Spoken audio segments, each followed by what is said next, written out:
ఈ ముఖ్యమంత్రి ఏం చేస్తాడు?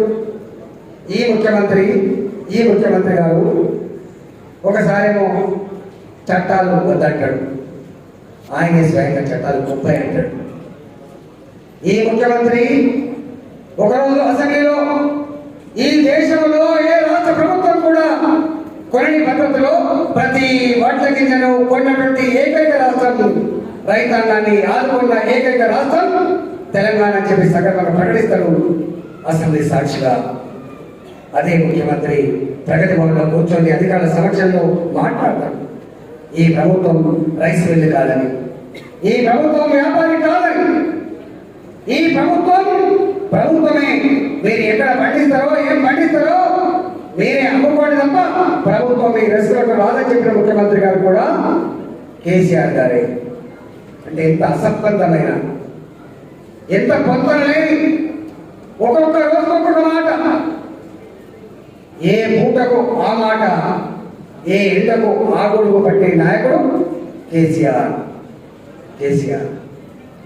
ఇవాళ ఆయన గురించి చెప్పాలంటే ఇవాళ సరిపోదు, కానీ ఒక్కడి మాత్రం సత్యం వల్ల ఆయన అనుకుంటున్నాడు మంచి అయితేనేమో తను చేసినట్టుగా, చెడైతేనేమో ఇతరులు నెట్టేటువంటి పద్ధతిలో. నేను అంటున్నా ముఖ్యమంత్రి గారు, నేను ఈ వేదిక నుంచి అడుగుతున్నా ముఖ్యమంత్రి గారు, మీరు కేంద్ర ప్రభుత్వం ఇస్తుందని చెప్పి దళిత మీద ప్రకటించిందా?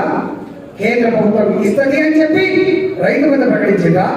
కేంద్ర ప్రభుత్వాన్ని కన్సల్ట్ చేసి నీ ప్రణాళిక రూపొందించుకుంటుందా? కేంద్ర ప్రభుత్వ బడ్జెట్ చూసి నీ బడ్జెట్ రూపొందన చేసుకుంటుందా? నువ్వు చెప్పిన మేనిఫెస్టోలో రాసుకున్న ఎప్పుడైనా, ప్రజాక్షంలో చెప్పిన ఎప్పుడైనా, కేంద్ర ప్రభుత్వ ఆదేశాల మేరకి కేంద్ర ప్రభుత్వ వెలుగులో నా ప్రయాణం ఉంటుందని చెప్పి ఇప్పుడు చెప్పినావా?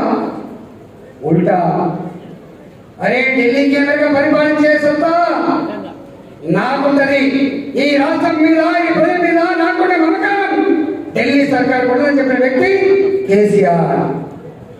కానీ ఇవాళ మాత్రం అదే ఢిల్లీ సర్కార్ వాటిని కొనాలని చెప్పి ధర్నా చేస్తున్నాడు. కొనకపోతే నీ మెడలు వస్తానని చెప్పి ధర్నా చేస్తున్నాడు.